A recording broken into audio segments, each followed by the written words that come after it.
这两股仙人云上相见，远远相对，各自默契地停下云头。看西北，神光闪闪，仙光缭绕，以广成子为首的阐教仙面容肃穆，大多都是宝相庄严。看东南，光彩熠熠，云烟飘渺，以多宝道人为主心骨的截教仙气势凌厉，其中那半数女仙更为天地增了几分色彩。双方隔着千里打了个照面，这两朵白云瞬间散发出了浓烈的威压，霎时间风停云止，太阳星都变得有些暗淡。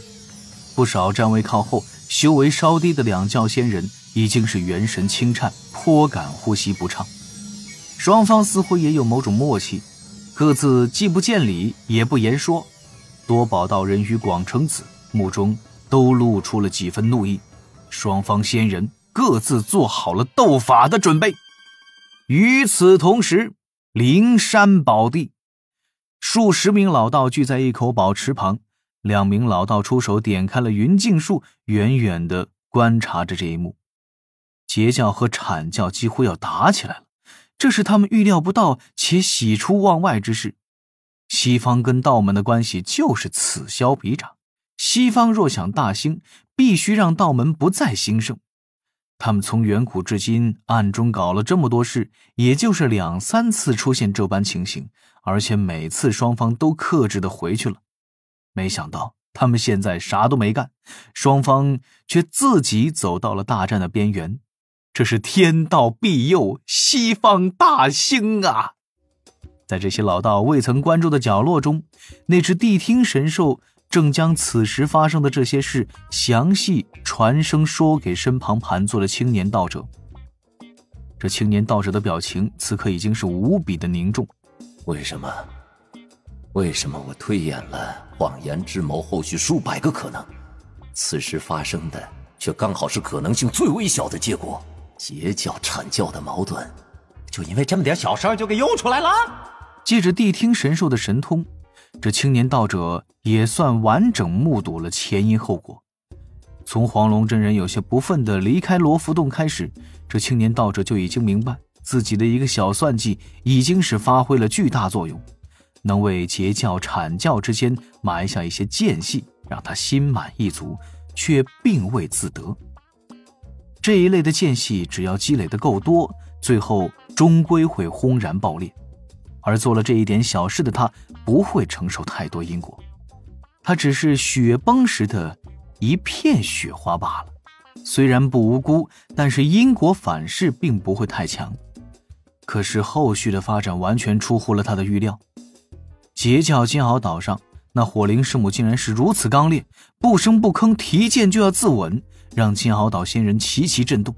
玉虚宫中，那黄龙真人越想越气，还砸碎了2只宝瓶。谛听无法直接听到黄龙真人的心声，却能够听到一些玉虚宫修为较低的弟子的议论声。这时，谛听与他的主人地藏依然不知即将发生何事，一直到双方仙人动身，阐教燃灯出场，截教金灵圣母与龟灵圣母现身，双方都压着火气，似乎已经是箭在弦上，不得不发。整个过程十分的迅速，没有给地藏半点操作的机会。地藏心底一叹，目中流露出了几分不解、无奈，又迅速化作不甘，低声道：我遭了算计。为何？谛听传声问。这般不是主人所想吗？地藏传声叹道：不，此般情形是我不愿见的。我所要见的是徐徐图之，是稳步积累，而非是这般一步到位。若今日两教大打出手，但凡有一个圣人弟子死伤，必会惊动圣人，圣人退演无可挡，我必会被推出去，平息道门怒火。地藏双目一凝，心底划过一个又一个念头。虽然此时坐在灵山，但是那两教仙人的威压此刻宛若一座大山般落在他的背上。谛听问：破解不了吗？地藏额头沁出少许冷汗，传声答道：破不了，妖艳之谋放出去便不可控。这本是我一场小算计，却被人当成了挡箭牌了。我出阴谋，那人出阳谋，对方一石三鸟，对我这个最先出手的也有所针对。唯一的办法便是我此时去劝说那两教仙人，如此虽可自保，却又怕被老师怪罪，进退两难，不如不动，静观其变，将算计用在稍后事态变化之上。谛听神兽挪了挪脑袋，早说了，莫用这种上不了台面的计谋。背后竟有高人接手，这却是我没想到的。高人。地藏扭头看向了灵山后山金光环绕之地，目中划过了少许的惊疑。能在短时间之内影响到黄龙真人、火灵圣母，将此事彻底闹大，若从得意者分析，或者是从出手者所具备的能力来判断，地藏心底轻叹，莫非他在老师的眼中也是一枚可以随时被舍弃的棋子吗？就如当年的金蝉一般。这地藏左右思量，却只能坐立不动。谛听神兽突然道：会不会是道门在故意做戏？青年道者皱眉沉思，很快就苦笑着摇头。这么多圣人弟子，难不成只是为了吓我一下？此时我也只能静待后事，盼着他们莫要斗法，道门这滩水当真趟不得。要不要趁机算计一下燃灯？黄龙道人袖口中李长寿化作的小虫仔细地思索着此事。如果诱导燃灯加大力度煽风点火上蹿下跳，很容易就能让阐教新人发现这个副教主的异常。但是李长寿立刻打消了这般想法，时机不对，撼动不了，凭这个老家伙的警觉极难上套，且此时不宜节外生枝。已经汇聚了如此多道门的巨擘，将既定的几个步骤妥善实现，就已经算是大功一件。巨擘就是巨大的大拇指，可以引申为大手指之意。第二幕，双教齐动会中州，忆苦思甜念旧情，此刻已经正式上演了。李长寿估算，此时大概率已经吓到了放出谣言的家伙，吓破胆儿肯定不至于，顶多也就额头冒点冷汗，道心轻轻震颤，有些坐立不安，顺便疯狂谋划接下来能做些什么避免祸及自身的吧。当然了，单纯吓唬吓唬地藏并不是李长寿的终极目的，这一点小小的警告只是顺带达成的小目标，他还有更重要的事要做。今天的这一场大戏往远了说是为了实现他此前所做的封神大算计，往近了说也是为了稳固道门环境，给天庭争取更多的平稳发育的时机，还可以趁机提升天庭的声名，宣扬天地威严，增加天庭在五部洲的影响力，终结谣言这种不受控的算计方式。相比而言，吓唬地藏还当真是只能捎带着。未算功成，先算风险。吃一堑长一智，李长寿在确定当前这个剧本前，已经将各类情况考虑得无比充分了。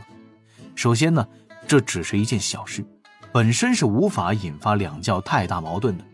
其次，广成子、多宝道人两位大师兄提前知晓了整个计划，当事人赵公明、火灵圣母还有黄龙真人都是在互相着配合着演戏。哪怕因为不定的人心，事态发展出了什么偏差，还有两手保险在其后。掌握多件至宝的大法师能够随时现身居中调停。玉帝陛下汇聚天道之力做成的那件宝物，已经是等待多时，随时可用。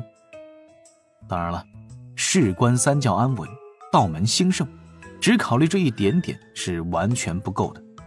李长寿深刻分析了圣人老爷们的意向，揣摩了自家太清圣人的心意，这才有了借题发挥、欲扬先抑的套路。迄今为止，种种迹象表明，太清圣人虽然清静无为，不问万事，但是太清圣人并不想看到道门内战，更不想看师兄弟反目成仇。讲道理啊，若无封神榜之事，三教也不可能真的敌对。两兄弟平时有点口诀争执，也很难打得头破血流。此外，最不能够忽略的还有西方教两位圣人老爷的影响。他并非小瞧了西方的圣人，可是今日之事已经是最坏的状况。西方教两位圣人老爷想要出手，只能从根本上扩大矛盾，让安插在三教中的二五仔跳出来血拼，从而引发真正的大战。但是如此一来，就相当于他们将封神大劫时可以用到的棋子提前记了出来。对此，李长寿举双脚欢迎，估计呢还能被太清老爷奖励1-2件至宝的无限制使用权。他不断的思量、盘算、观察，等两教这数百仙人的气势达到顶峰，躲在双方阵营中的李长寿指导人暗中传声：师兄可以上场了，刚才差点就喊成了 X。 李长寿话音刚落，阐教广成子与截教多宝道人同时向前，他们各自背负双手，散发着强烈的威压。方圆千里内云静风止，千里之外狂风乱舞，生灵惊惧，宛若马上就要天崩地裂。不少仙门中的炼气师更是坐立难安，灵觉不断震颤。两位大师兄隔了100里停下身形，多宝道人拱拱手：广成子师兄，你我今日倒是不谋而合，今日之事，贫道想先听你阐教如何说。如何说？广成子淡淡一笑，可称之清奇的面容之上露出了少许的怒意。多宝师弟，你我入门皆早，同在那座小院中修行了较长岁月，三教同源同流，本为一家，此事你比众多师弟师妹都要清楚明了。今日又何以辱骂黄龙师弟？你将黄龙师弟的面皮置于何地？又可曾念过道门一家？辱骂？这真不知从何说起啊！多宝道人双目一瞪，胖脸含怒，喝道：再说，便是我此前辱骂了，又如何？他黄龙修行至今，也是道门有头有脸的高手，不持身份，不爱护晚辈，还去造谣生事，背后嚼舌。我那徒儿火灵本就是去罗浮岛中照料受伤的金光师妹，不曾想被他撞见了，转身就说我徒儿与公明师弟合集双修，这又是哪般前辈，何种高人呢？呸！你！广成子眉头紧皱，又平复了一下心境，淡然道：看来师弟你是一心要将事情闹大了。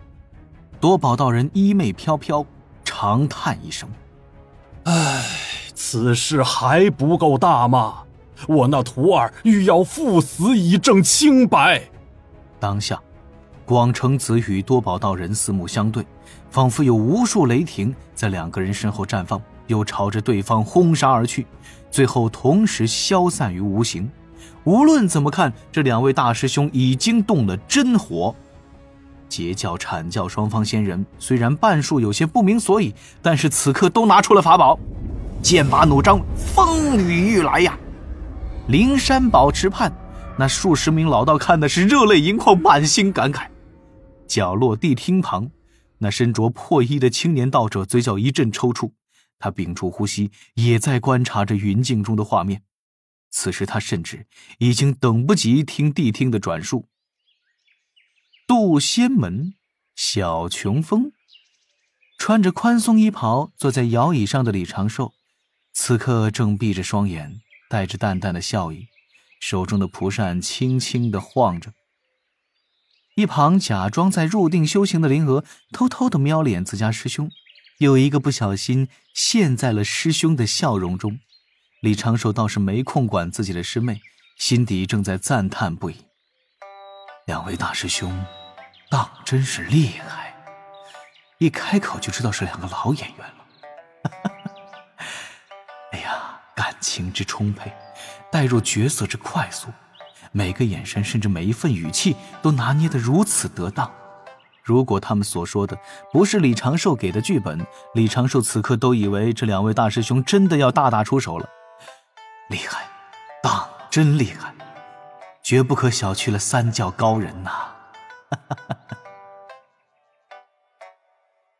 且看中神州中部2教仙人碰面之地，那多宝道人与广成子沉默无言，对峙少许，再起争执。这一次不只是多宝道人，截教金灵圣母、龟灵圣母、阐教太乙真人赤精子齐齐下场，6位圣人弟子隔着百里一阵辩论，自然背后有广成子与多宝道人在传声安排，叮嘱他们该说什么不该说什么。李长寿暗中观察，琢磨着这几位大佬的性格。金灵圣母呢是属于人美声甜，那个金灵圣母是属于人狠话不多的类型，与云霄仙子的温柔口吻刚好相反。这位金灵圣母一开口就带着刺儿，3言2语就要上去交手，脾气也是火爆。龟灵圣母属于是耐心绝佳的类型，主要以讲道理为主，逻辑在线，条理清楚，握住截教一方是受迫害者这一条不断的反击。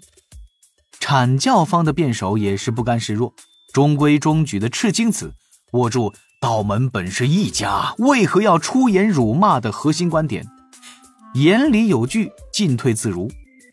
而那位哪吒之师洪荒护短前10的存在太乙真人格外引起李长寿的关注。